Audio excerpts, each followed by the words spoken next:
Hi, my name is Dan, and this video is one of the short series of videos that I'm doing on creating um, binary decoders for digital electronics, which is part of a larger suite of things that I'm doing, um, showing how to go from basic logic gates to a simple CPU, a simple computer.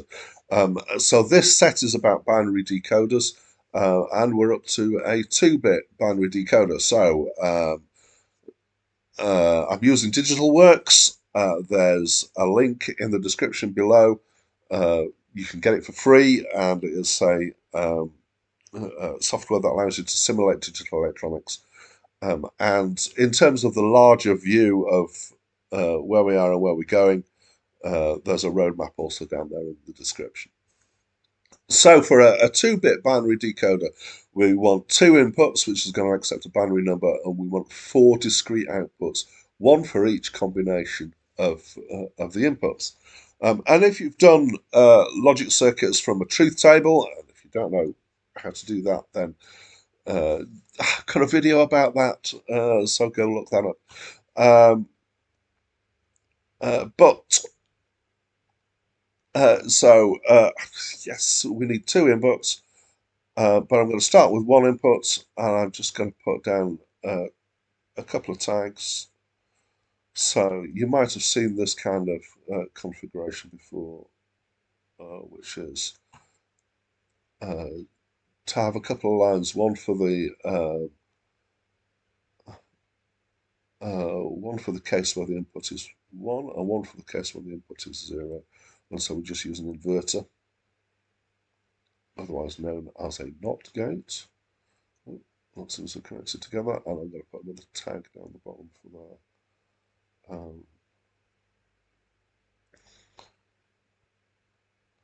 Okay, I haven't got these lined up very well, so I'm just going to do a little bit of lining up for the sake of a little bit of neatness. Don't need a lot of neatness. And line that up. Still not quite lined up. And might as well have that lined up as well. There we go. Right, so that's one input, and I want a second one. So all I did then was I highlighted everything, copied, and then pasted to get a second input. And we're gonna, this is our inputs, and let's use 10 point. Inputs 1 to 0. Because we're treating this as a binary number, so the most significant bit is at the left-hand side. And then we're going to have four outputs. La la la. And let's position these on this side. 1, 2. I'm just going to copy those so I get four outputs, and I'm going to label those.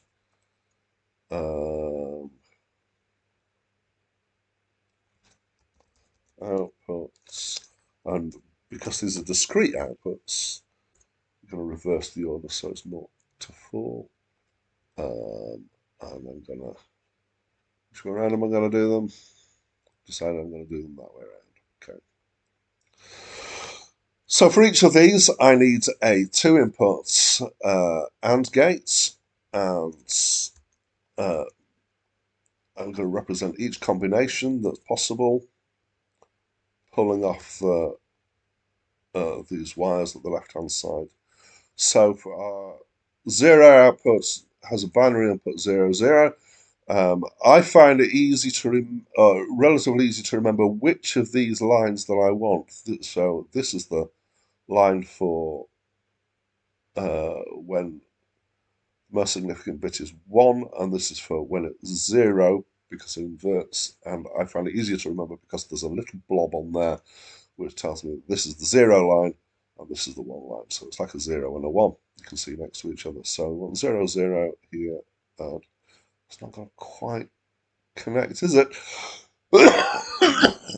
Excuse me.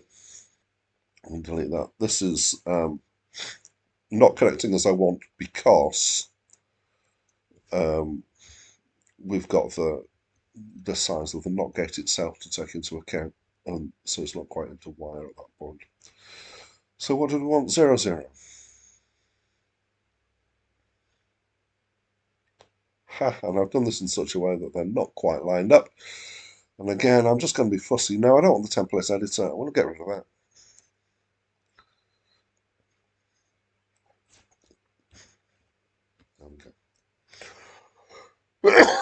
Excuse me, I'm sorry, I have a bit of a cold. Right, where was I? 0, 0. 0, 0. 0, 1. 0,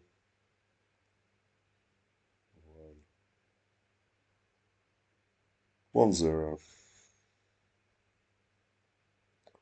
Attach. No. 1, 0, 1, 1.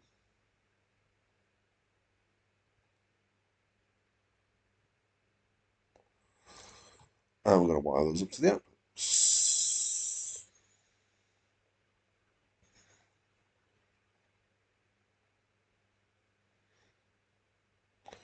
Right, I'm going to turn this into a macro. Using the template editor. So I've still got the template from the previous one that I did, which was the 1-bit decoder. So I'm going to kind of repurpose this a bit. Make sure that says 2-bit decoder. The number of times that I've done that, I've not changed the name. Yeah. Input 1 to 0 for the numbers for the bits, and then outputs 0 to 3. Okay. I've got a feeling here I made a slight mistake in that I put 0 to 4. It should be 0 to 3. Because there's computing people always start counting at 0. For various reasons. Go back to the template editor, I haven't quite finished in there. Because we need some more pins in here. So I'm going to add a pin there and add a couple of pins here, which I'm going to do by copying and pasting.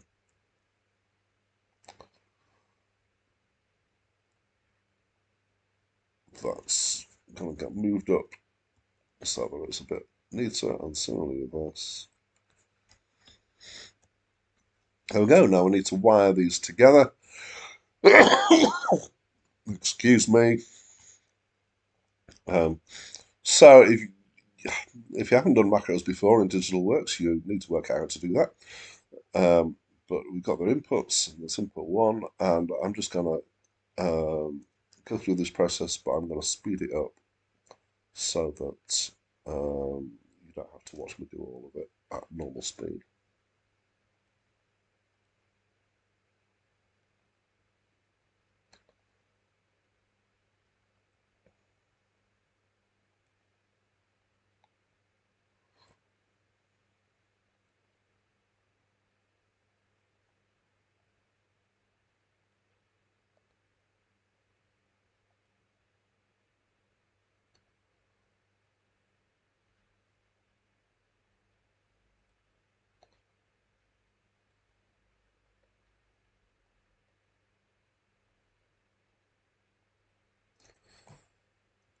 So all being well, that's our macro wired up and ready, and we're just going to save it, and then we'll create a circuit to test it. Ha! That's saved that as the decoder 1-bit test. I should have done save as. There we go. So I don't want it in the testers. I want it in the macros, and it's a decoder 2-bit. And instead of calling it 2-bit decoder, I'm calling it decoder 2-bit so that the name of the type of component is at the front, so that alphabetical sorting makes it easier to find the right ones. So there we go, and hopefully now I can get rid of all that and create a simple circuit which uses this 2-bit decoder. And I'm going to put a couple of inputs on and 4 outputs.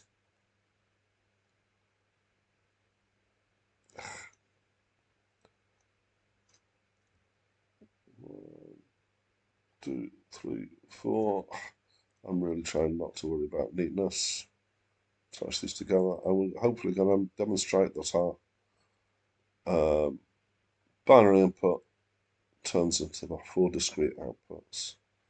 0 to 3. Let's simulate and run. So 0, 0 gives us the leftmost one. 0, 1. That's correct. 1, 0 gives us that one. 1, 1. Come on, click. Gives us that one. So we proved that it works, and we're just going to save that testing circuit just for the sake of completeness.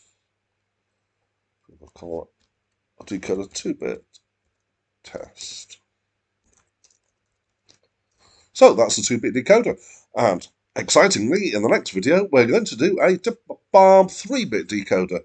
But that's it from me for now.